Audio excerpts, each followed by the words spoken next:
The Aussie stopped at the bright turquoise bristle strip under the trailhead boot brush. Not at the path, not at the grass, just that one small piece. I had seen him pause there before, so I treated it like normal trailhead sniffing, the kind every dog does around old mud after rain that morning. The strange part was what he ignored. He passed the sign base, past the grass edge, and still turned back to the brush again each time too. I walked him past it once, gently, and he followed. 2 steps later, without any hurry, he looked back and returned to the same frame corner again. That was when the turquoise strip stopped looking like background clutter. Up close, it had bristles, a flat base, and one little visible end notch. It did not behave like mud. It was not stuck to the ground. It looked like a piece made to fit somewhere on purpose right there. I checked the rest of the brush, expecting him to care about the whole thing. He barely looked at the intact rows above it at all.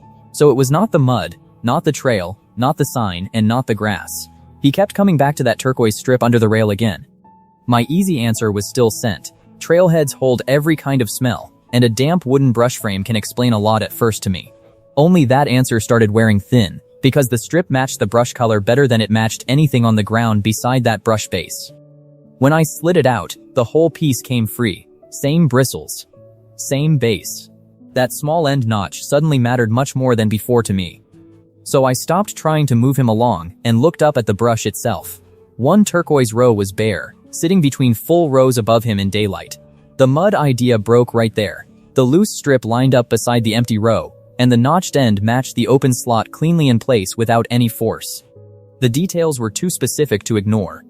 The bristle length matched, the base width matched, and the missing channel was the same exact size as well.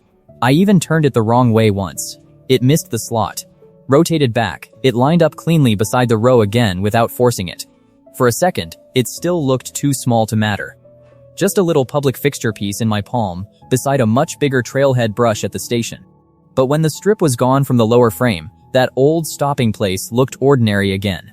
There was nothing left there for him now anymore. I almost set the piece aside as harmless plastic, until his head turned back toward the bare row above the frame again, with one quiet look. The first shot had already shown it. His nose was down at the strip, but the empty turquoise row was sitting right above him in frame from the start. I lined up the notched end and pressed the strip back into the row.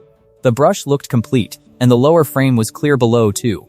So we reset the walk. Same path, same brush, same dog, but now the turquoise strip was sitting where it belonged. Back in the row again. He passed the exact spot without stopping.